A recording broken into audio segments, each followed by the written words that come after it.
Good afternoon, everyone. It is 4 p.m. ET, and you have found us here on A Mighty Blaze on Crime Time. I am your host, Hank Phillippi Ryan, the USA Today bestselling author of 13 going on 14 novels of suspense, the latest one being Her Perfect Life, which is casually displayed behind me. The new one is called The House Guest, which will come out in February, and I am so excited about that.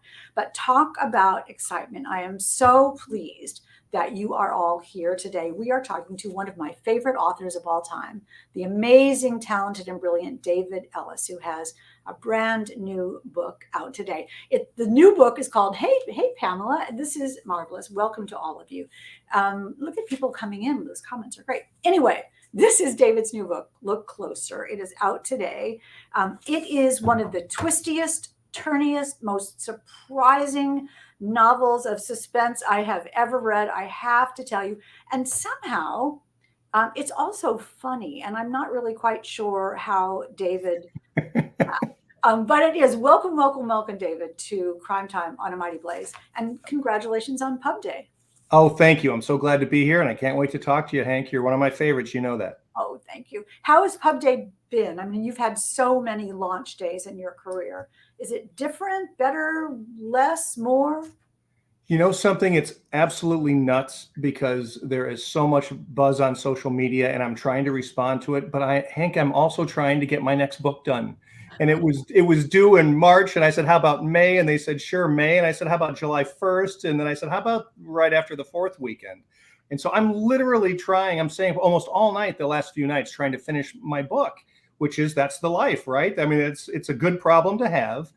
But so I've been like, I'm sleep deprived like crazy.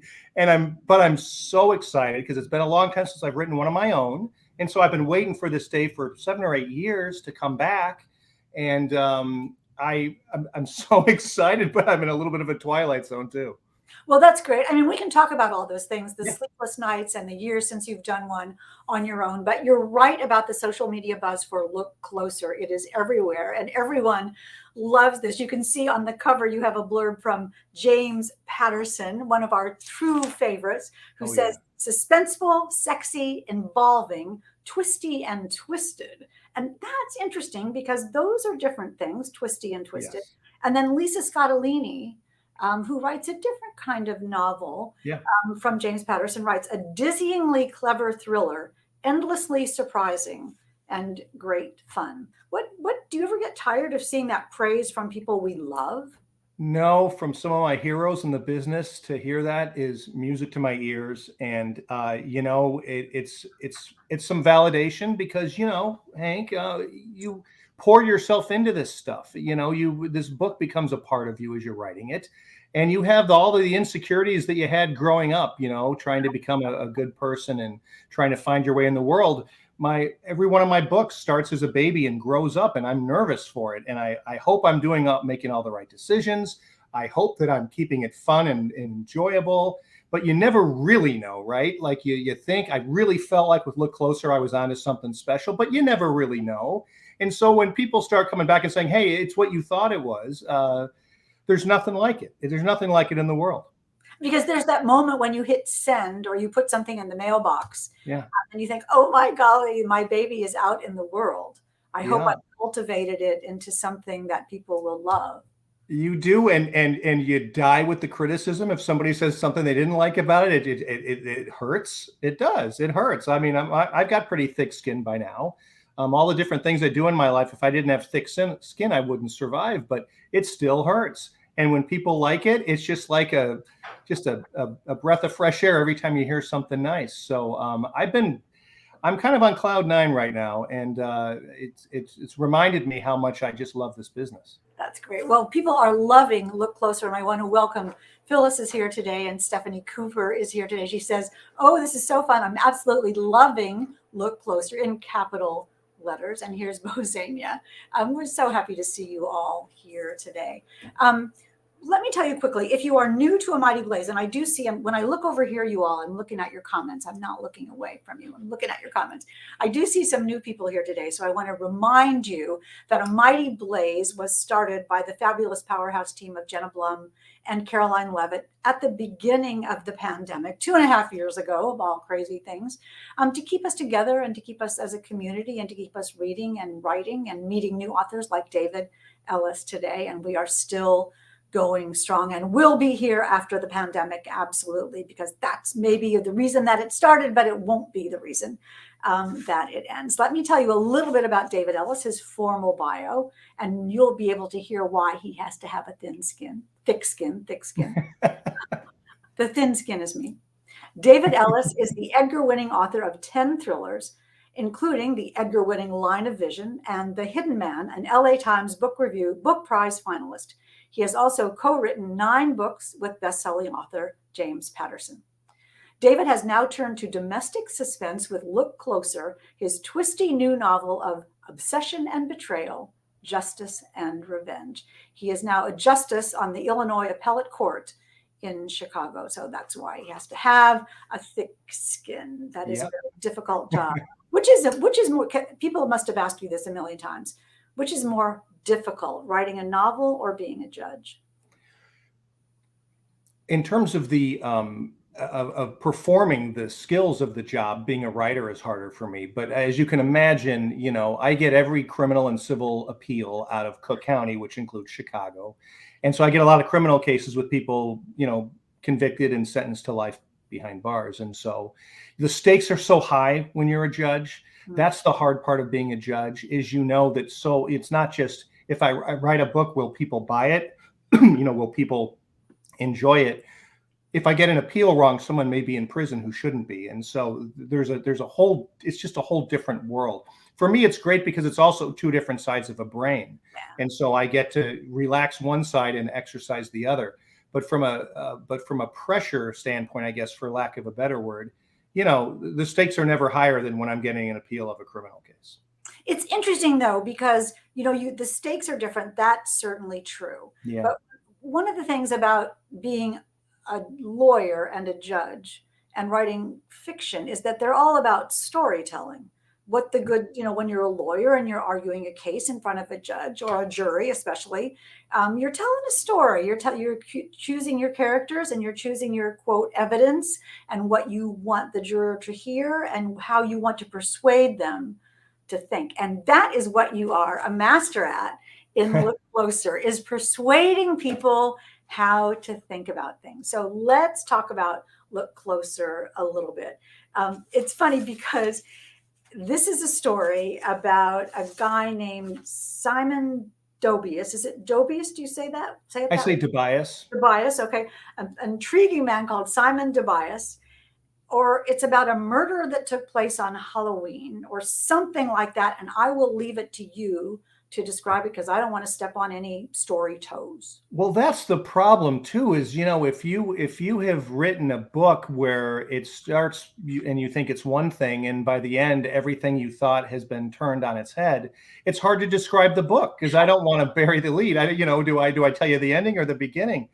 It's a story about a married couple that doesn't appear to be all that happily married. There's a mistress or an other man on the other side. There's a murder, there's motives with everybody involved, and everybody's role appears to be one thing and changes as it goes. I've never described a book I've written as a beach read until now. This is a beach read. This is, I wrote it during COVID, and it was such a gloomy time during the pandemic, and I thought it's time to have some fun again. And so I just wanted a fun book. I wanted twisted, kind of crazy people, seemingly normal but twisted, who turn out to be not what they seem. And I want it's all these books, right? Where I'm playing a game with the reader. You talk about being a storyteller and manipulating your audience. In the nicest way I can possibly say it, I am manipulating the reader. I want the reader to think one thing and I want to switch it. And I think that'll be fun for the reader too. So let's play the game. And, I've yet to meet anybody who's read it who said that they figured it out. Oh, no, David, it's impossible to figure this out. There is no way to figure this out. And I have to tell you that when I finished it, I went back to the beginning and started reading it again to deconstruct it a little bit to see how you did it. Because I thought, no. And it's just these spinning plates that you've done beautifully throughout. And I looked because when you're writing a book about one con artist, maybe two con artists, maybe three con artists, maybe four con artists, we don't know how many. And that's one level of the book. And the other level of the book is the sort of, and I say this in the most complimentary way ever, the con artist author, that you know what's really going on. Yeah. No, they don't. And then the reader doesn't. And if you can make sense of that as a question, what's it like to juggle what the reader knows, what the characters know, and what you know? Well, you know what? It is like being a trial lawyer. It's like the kind of thing that your husband, Jonathan, does. You know, I mean, trial lawyers will always just, I'm sure Jonathan has at some point in his life said to you, I'm a storyteller. Because they do, they tell a story to the jury, and you're always looking at it from the audience's perspective. And so I write thinking, how is this going to read? What do I want the reader to think? How can I write it in a way that's fair, right? Because the surprise has to be fair. I could have a Martian fly in from outer space on the last page and be the killer, and that would be a surprise, but it would be a bad surprise, right? You'd say, I never had the chance. I was never in the game as the reader. I want you to go back and do what you did, Hank, and read it and say, well, it was right there. He just didn't, he disguised it, but he gave it to me. I had all the information, but he just didn't highlight it, and he put emphasis on other things. That's what a trial lawyer does. He takes all the facts, or she, and they focus on the things that they want you to see and maybe not think so much about other things. The great thing about writing in today's age, Scott Turow will say this. You say, what's the best thing about a computer? He'll say, writing out of order. You get to go back after you know exactly how you want this to end and say, how can I tweak things so the reader will get that fair surprise? You know, how can I not lie to the reader? Because you can't lie to the reader. That's no fun. That's no fun for the reader. But put it in a certain way that it was there, but they're not likely to catch it. And in some ways, you almost put it right in front of their face, and they still don't catch it. And that's the ultimate. That's what I'm always trying to do, whether I succeed or not. But is a different story. But that's the game for me. That's why it was so fun for me to write. I've been telling everybody this is the most fun I've ever had writing, because this is what I want to read. This is the book I would want to read. I'm completely with you, and I loved what you said about putting the reader in the game, because it is completely immersive, this story. And I think Anissa had asked a question like this, and I'm not quite sure I got the right question because the comments are going by so quickly. But I want to ask you, so you're talking about what the reader knows, what the writer knows, what the characters know. Do you know the whole thing before you start? Do you know where you're writing to, or do the characters do things and change that story for you? Well, that's interesting. And it seems like if you ask 10 writers that question, you'll get 10 different answers. You know, you talk to James Patterson and he'll say that he outlines every scene before the book is written. And if you ask Lisa Scottolini, I think what she would say today is I take my hand off the steering wheel and watch where it goes, which, by the way, is amazing if that's what she does because of the way she writes. But I have a general, you know, I hate to keep going back to the trial lawyer thing, but a good trial lawyer's first thing that they know in a trial is their closing argument, what they want to be able to say to the jury. And they build their entire case around being able to say all those things in their closing argument. I usually know the beginning and the ending. What I did here differently was I did more than that. I also said to myself, if this is going to be as fun as I want it to be, it's not just a surprise ending. It's also surprises in between. So I kept thinking, where, you know, how do I begin this person so they can take the evolution through the book of the 3 or 4 different things you realize that they are, or the motivations that you didn't necessarily realize they had. So, you know, some of it changed. Yeah, I mean, this is an organic process, right? Some of it changed. Some of it I wrote and said, hey, wouldn't this be cool?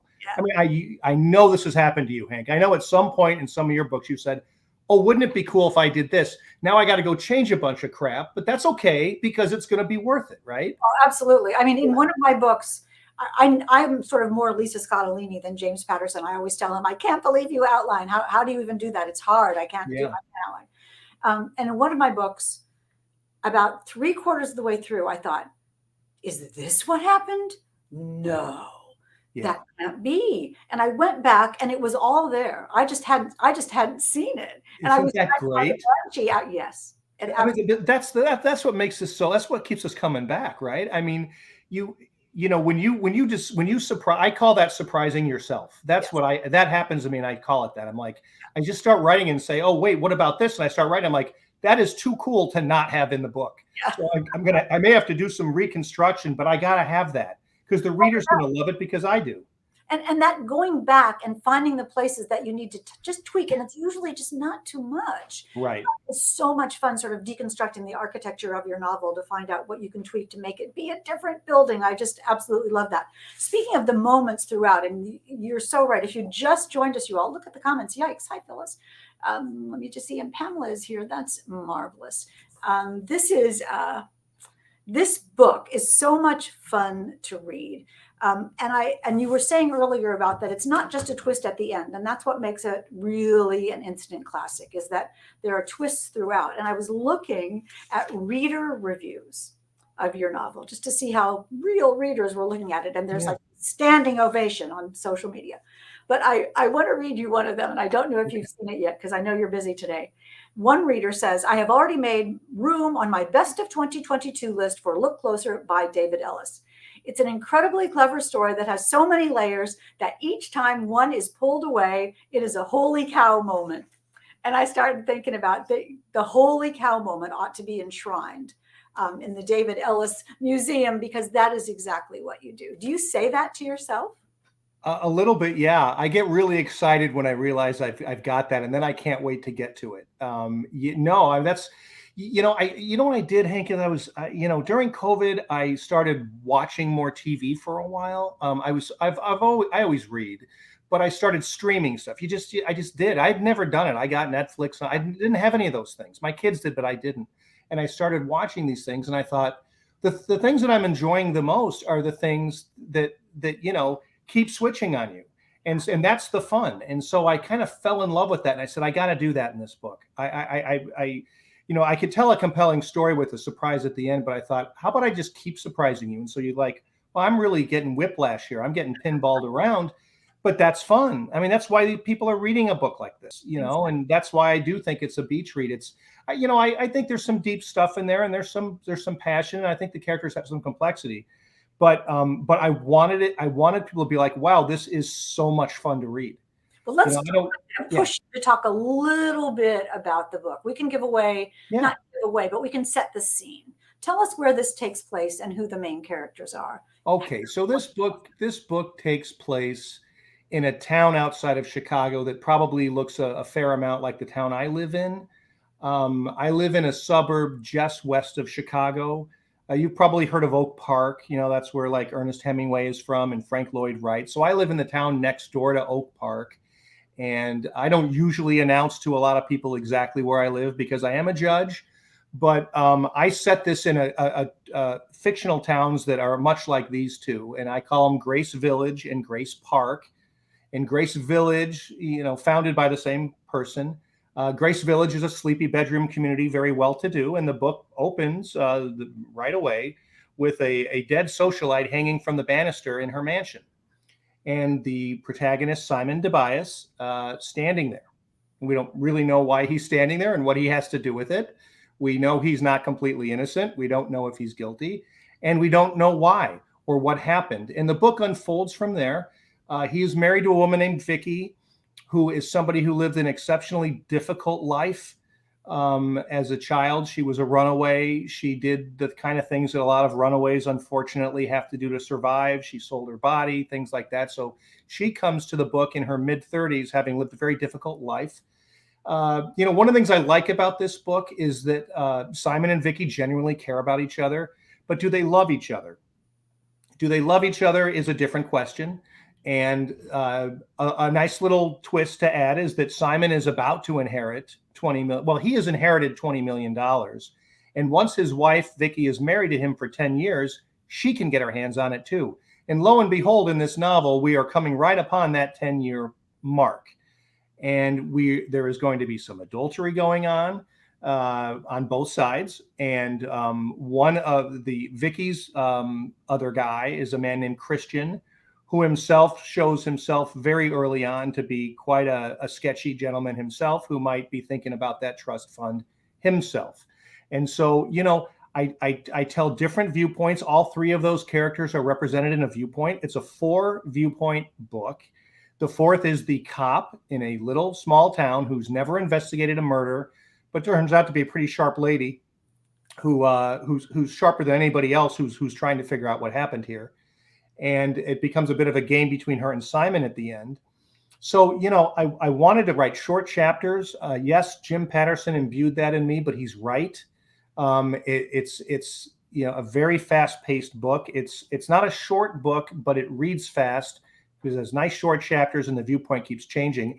And as Hank, I'm sure you would appreciate that, having those different viewpoints allows me to manipulate a lot of information because you're only seeing it from one person's point of view. So, it's a fun beach read. My guess is if you have the time, it'll take you no more than 2 days to read because it goes fast. And if you figure out the ending, then please write me and tell me how you figured it out. If you figure out the ending, please write both of us and tell us your next idea for a novel so we can use that because you're so brilliant. If you figured it out, you were talking about, and I just saw a quote from Lynn on the screen saying, "I thank you. I usually think of a beach read as having a fair amount of fluff. This sounds like so much more, and it is so much more. I mean, it is fun. I mean, it's sexy and fun and surprising and twisty and fast paced as all get out. But it's also about revenge and obsession and justice. I mean, there's a lot about justice." Let's rewind to a little bit to revenge, though. Revenge as a theme that is so powerful, that desire to get back at someone. Why did you decide on that as a motivation? I think it's the Irish in me. I'm part Irish, and we always talk about Irish Alzheimer's. We only remember the grudges. And I always remember the grudges, Hank. I may seem like a nice guy, and you've never done anything, and you've never been anything but wonderful to me. But when people diss me, I never forget it. Somebody in second grade did something to disrespect me. I may never do anything about it. I probably won't do anything about it, but I will never forget it for the rest of my life. And Simon remembers things. And Simon had some tragedy in his childhood. And he also had some bullies in his childhood. It's one of my favorite parts of the book. It's not the front and center part of the book, but he deals with a bully in real time as a child. I was never bullied, but I hated bullies. And, I think a lot of us harbor resentment and grudges, and we usually do nothing about it. But I think we sometimes enjoy seeing in a book where somebody does something about it. It's not necessarily moral. It's often not moral. And I am not going to claim that anything that my characters are doing in this book is moral. But my characters have very interesting takes on what they do.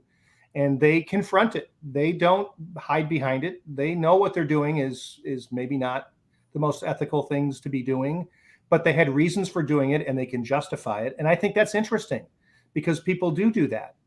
They do it all the time in their actions. One of the scenes that I loved is that in real time, Simon getting back, young Simon, getting back at someone in precisely the right way, not just random revenge, but precisely the right way. And the way that it unfolded is fantastic as well. That conundrum of what he could do and what he could not do. And I'm going to stop talking about that now because I want you all to read Look Closer by David Ellis. And I keep forgetting that David is giving away so generously a copy of Look Closer to one lucky commenter. So put something in the comments. If you are just listening, say hello, say congratulations, David, ask him about being a judge, ask him about writing novels, ask him about the fabulous James Patterson, and you will be entered to win a copy of Look Closer in about 15 minutes, and we will spin the wheel of fun for that. But you were talking about the characters and their motivations, and your characters are so gorgeously drawn.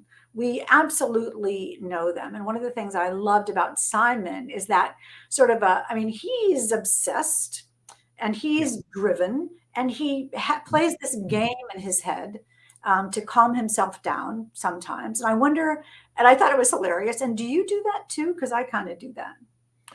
You know what I do? I do numbers. Numbers calm me. Simon seemed like the kind of guy who'd be more of a wordsmith who would ask silly questions like, why are donkey and monkey spelled the same but pronounced differently?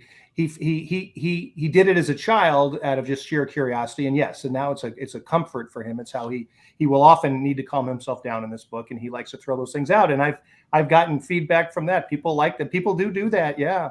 Yeah, everybody's got their little things, don't they? I mean, that's what you try to do. You know, one of the tough things, Hank, about characters is no character, very few people are perfect, right? I mean, they're not all nice. I mean, no nice person that we know is always nice. And they're certainly not always nice in their head, right?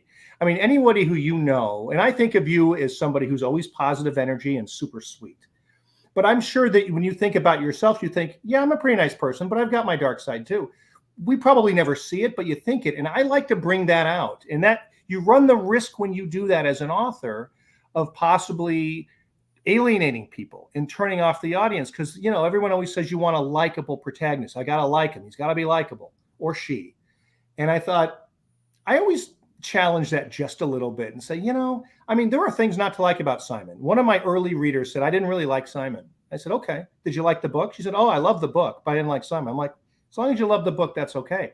I mean, I don't think Simon's that different, but I'm just showing things about him that I think is very human that some people I think are afraid to show.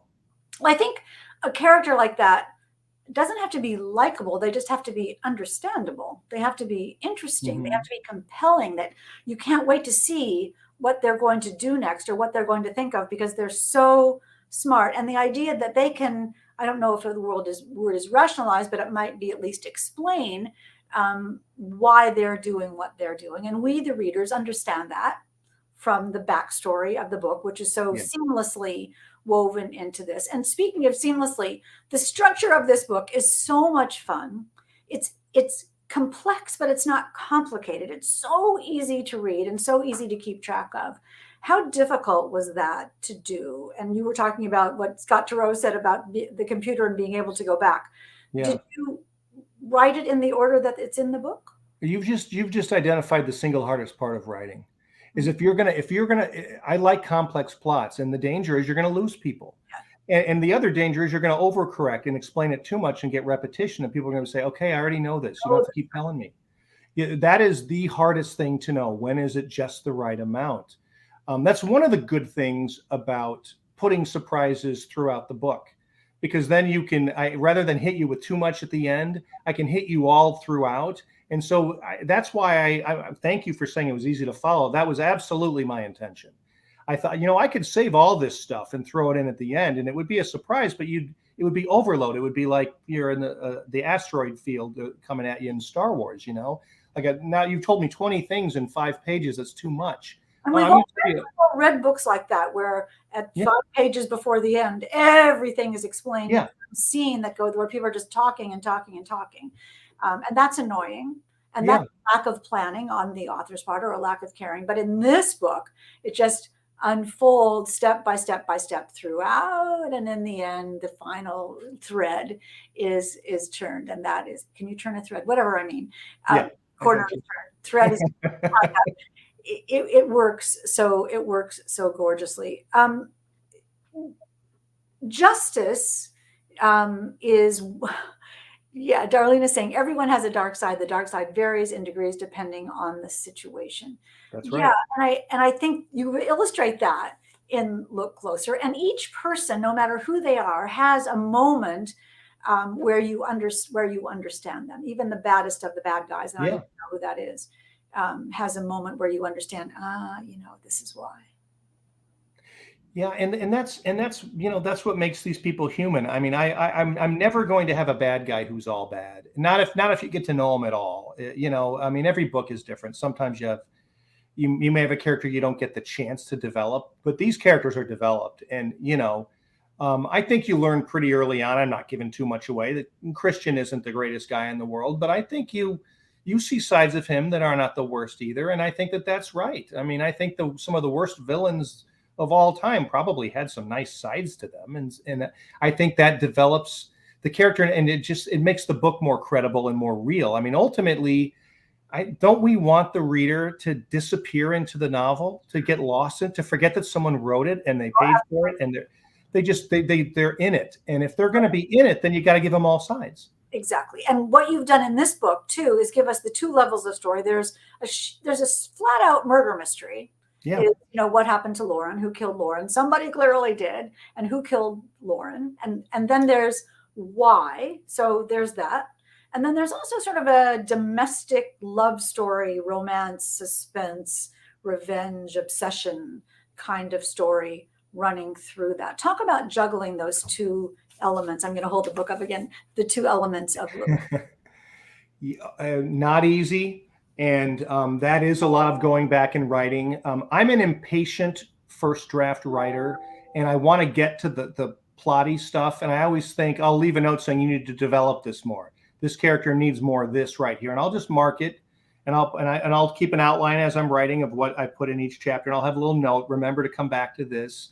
And then I come back, and then I can really spend the time up. Today, the 3 hours I have today to write, from 3 a.m. to 6 a.m., I'm going to write Christian's backstory, or I'm going to put in a couple different chapters, a little bit more from him or Simon or his childhood or his mother. I love his mother. His mother doesn't do a lot in this book, but I love her. She's such a tough, pioneering lady. So that is the writing out of order stuff.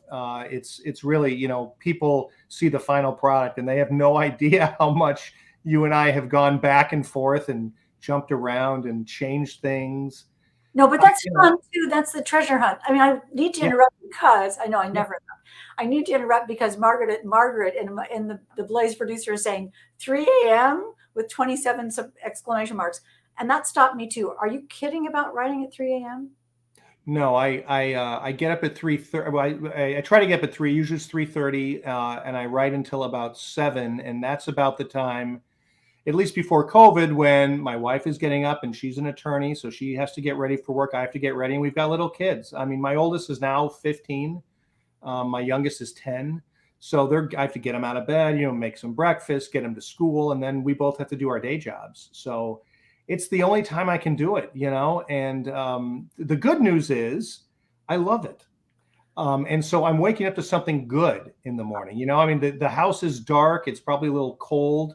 I go down bleary-eyed and hit my Nespresso and make a coffee and trudge into the room. But by the time I'm in front of that computer, I'm like, all right, let's do it. I mean, it's really, you have to love it. But I do. I mean, it's my little vacation every day. I understand totally. I do not understand the 3 a.m. part. Well, when do you write?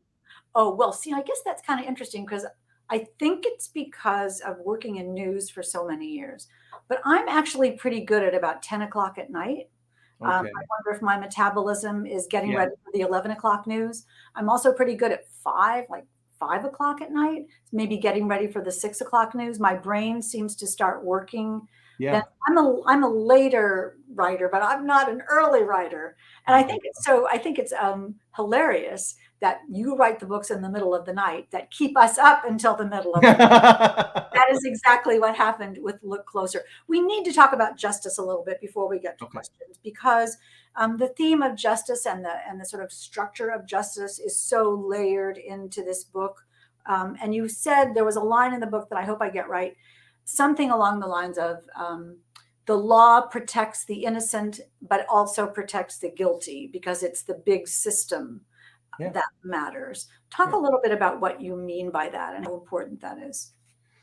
Well, the character who is talking about that is talking about the fact that they may have gotten away with murder. And I mean, our system, we have, I'm fond of saying, and I'm not the first one to say it, our criminal justice system in America is the worst system in the world, with the exception of every other one. Jonathan's probably said that to you, Hank. It's deeply flawed. We have a lot of problems, but it's set up the way it should be set up. Where we say, there's a Supreme Court justice who once said it is far worse to acquit 10 guilty people than it would be to convict one innocent one.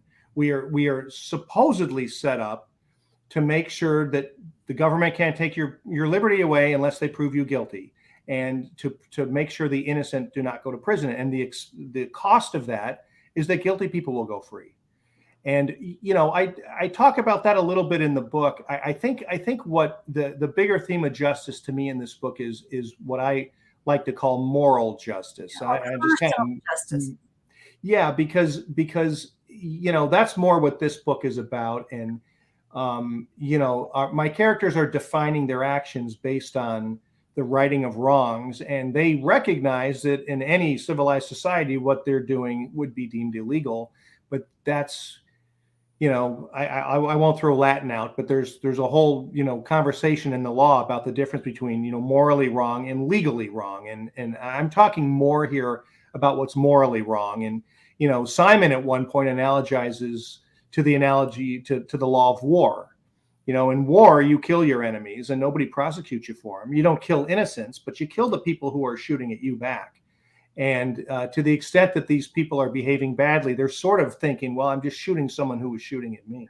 No, and I think that's so understandable, that personal justice, as you call it, Yeah. moral justice, is that no matter what a lawyer or judge would do in court, or no matter what a prosecutor would do, there is this feeling of personal justice, that I need to fix this, and I'm going to do whatever I need to do to fix this because that's my justice for me. Yeah.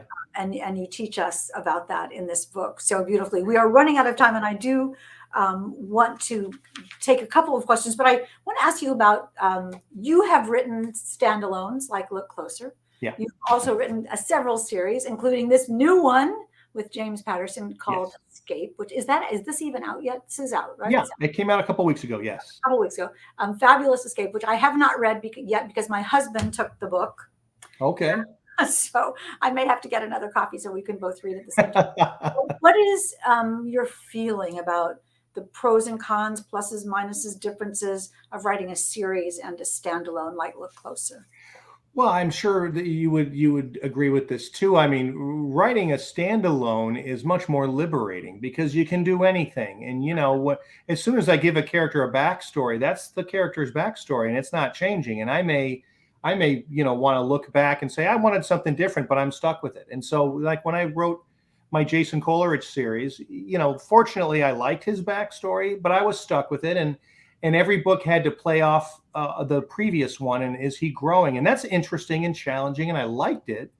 And, I no particular reason I had to stop writing those. I just did. But I like the blank slate every time. There's just, when you're beginning to plot out a book. I mean, how fun is that, Hank? You're like, I could do anything right now. The world is my oyster. Anybody can start out to be bad and then end up good, or start out good and end up bad. Anybody can lie.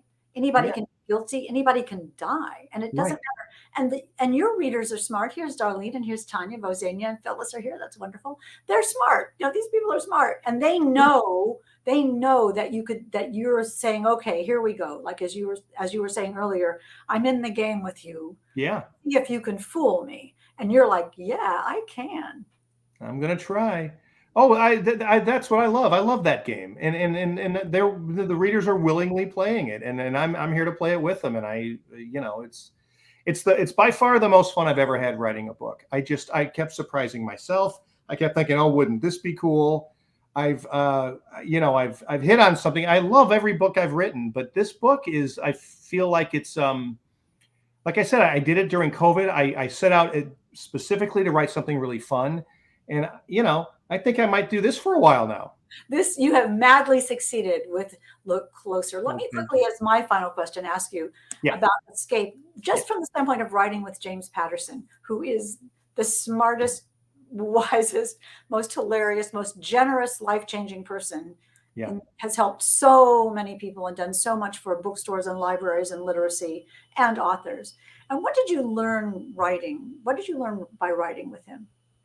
Oh my gosh. I mean, I don't even know where to start, but the biggest thing that Jim, I don't know if I can say the biggest, a couple things I'll throw out in no particular order. One thing is just how much he focuses always on the audience. And he'll always say to me, we're not here to win awards, Dave. I'll write a passage. I mentioned this to you before, Hank. I'll write a passage sometimes and he'll say, okay, Dave, this is good, but it's a little long and kind of slowing the pace down. I don't think our readers want it, and so it's gone. Even he said, you could win this could win an award, this passage, but I don't care about awards. I care about my reader. I'm keeping my promise to the reader. everybody knows he has the short chapters, right? Every chapter has to be 1,200 words or less. That's his rule. Well, what's he doing with that? I've heard people say, oh, he's dumbing it down. He's not dumbing it down. He's doing almost the opposite. He's saying, look, every scene is going to pack a punch. Every scene has a big exclamation point on it. And it might be sad. It might be scary as hell. It might be funny, poignant, surprising. But every scene is going to make you say a little, wow. And he said, I used to say to him, Jim, I tell writers that, make that first chapter, great. And he said, yeah, do you tell them to make the second chapter great too? And then the third and the fourth and the fifth? And I said, no. He said, well, tell them that. And tell them every chapter has to be great. And if it's not great, what's it doing in there? If all you're doing is advancing the plot, find an entertaining way to advance the plot, because they want to be entertained, and they want every, it's like your favorite movie. If you think of your favorite movie, Hank, whatever it is, whether it won awards or it's your guilty pleasure, you probably like every scene in the movie. And that's what he says. He says, I want you to like every scene. I don't want just some big scenes and filler. I want every scene to be a really enjoyable scene that you would reread with pleasure. And that is wonderful advice. Go ahead. Yeah, Sorry. it's been great. He so downplays his own talent. He always says, oh, I'm just chopping wood. But the guy is a genius. 100% agree. And you made me think of the movie My Cousin Vinny. Do you? Yeah. And that Right. every scene is hilarious and fun and meaningful and funny and a bigger theme. It's a perfect lawyer movie. We have gone way too long. We're going to pick a winner in a minute, but let's take a couple of questions. Pamela saying, David is a new author for me, and this has been an amazing interview. Thank you, Pamela. I'll be reading Look Closer. That's great. Sharon is, that's a cool story. A cool question, Sharon. Was this always the title?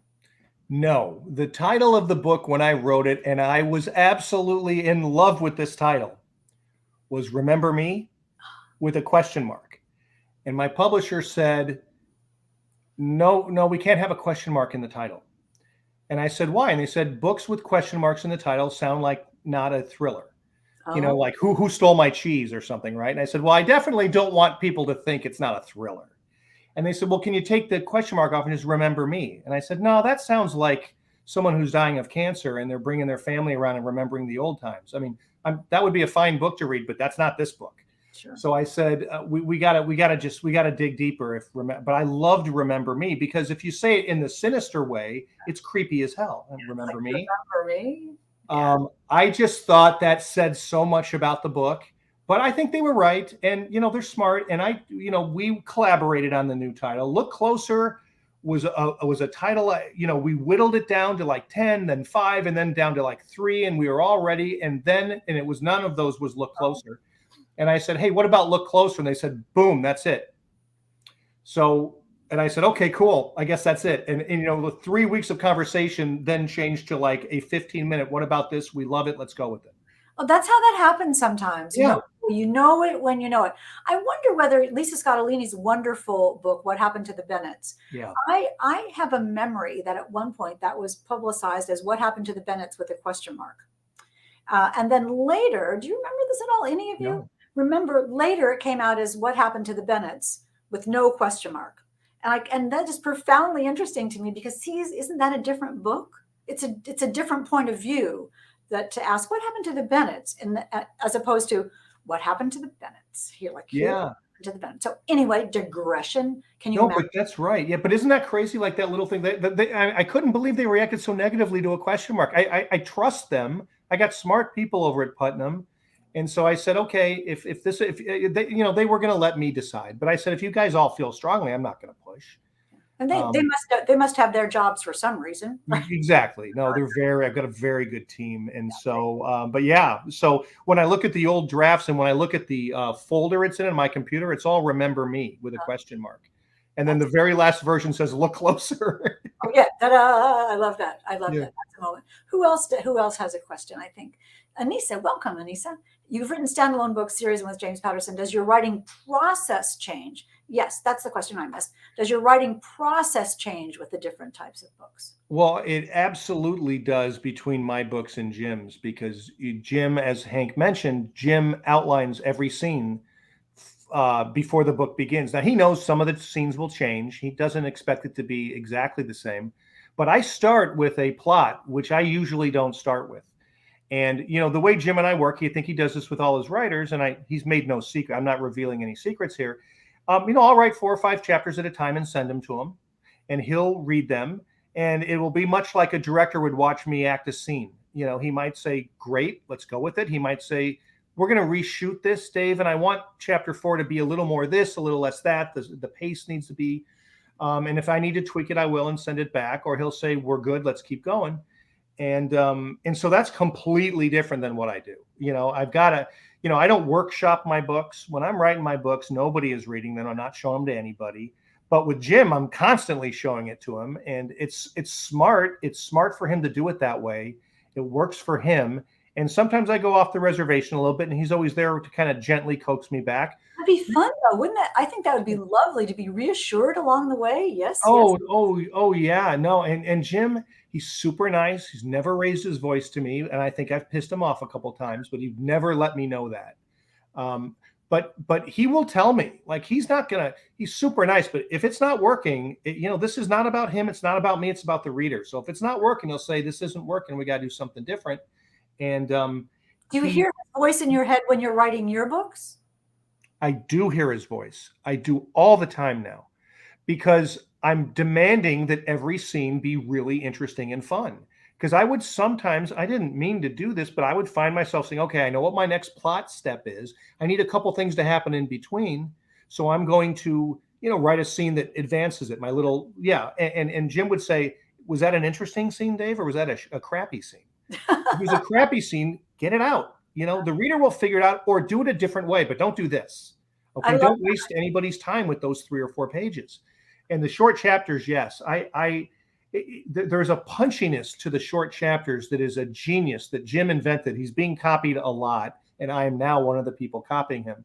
But I've been reading all my reviews on Instagram and Facebook, and people are talking about that a lot. They like it. The pace, everybody wants the quick pace. It's fun to read. It's fun to read, and it makes you a better writer because it makes you pack it in. It makes you not spend 800 words describing the color of the couch. Okay. The color of the couch is chocolate brown. Let's move on. Okay. I told you that now. I don't need to wax on about it. That's exactly what that discipline that Jim has. If it's a cinematic enough story, the reader will envision it and keep up. That is absolutely right. And Hank, I always have to remind myself of that. Whenever I start, I call it overwriting. When I start overwriting, I say, wait a second, the reader's going to fill this in. I can describe the walnut and steel in a courtroom, and they get it. They know what color walnut is, and they can picture where it would be versus the steel. That's enough. I don't need, 4 paragraphs on what the courtroom is like. They can fill it in. And maybe somebody who lives in one part of the country is going to feel different than someone who lives in Boston about how that fills in. That's also okay, though. If it's okay, and it's almost always okay. Because that's the story in their head. And when readers say to me, ooh, I could just see that. Yeah. You made that up. You envisioned that in your head. You took the little things that I said and put them together in the puzzle for your picture.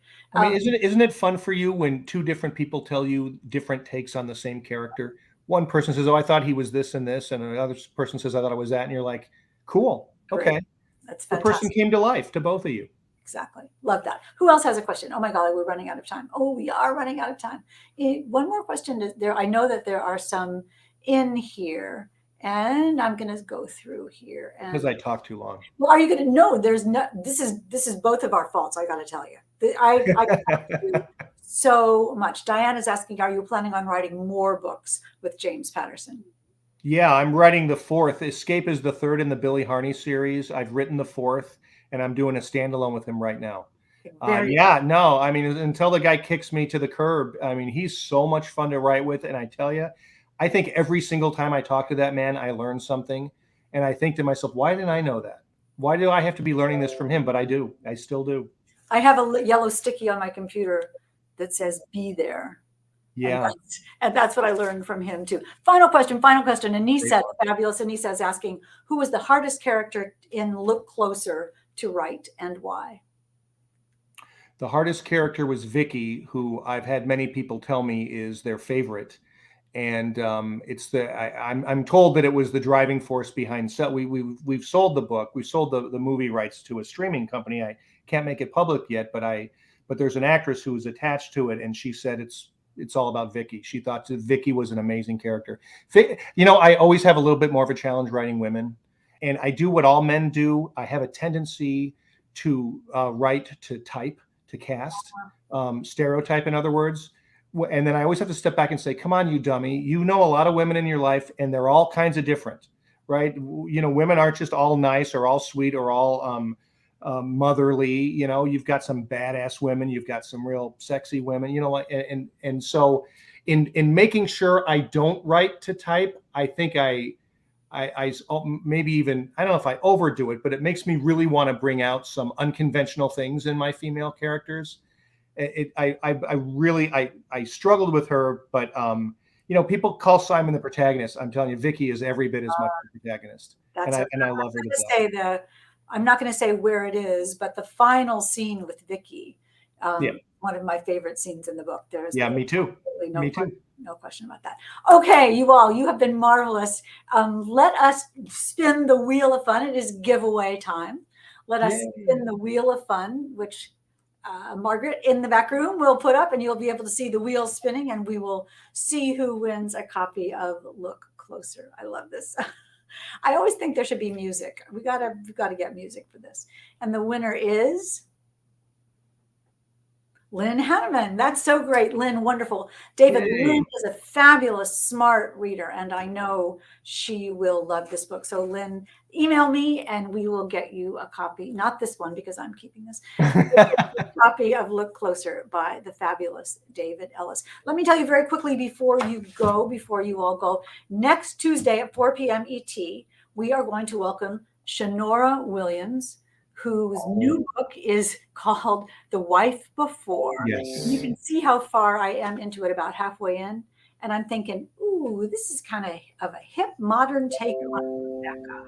And I am really loving it. So next Tuesday at 4 p.m., we will talk to Shanora Williams. And today we have had the absolute pleasure of chatting with David Ellis, the author of the fabulous, buzzy, marvelous Look Closer. If you did not win, if you are not Lynn Hanneman, the rest of you go out right now in about 30 seconds and get yourself a copy of this book, and then tell us how you like it, because we know you will. And for your next book, you could read his book with James Patterson, Escape, which is marvelous. And I will tell you everything about it as soon as I get it from my husband.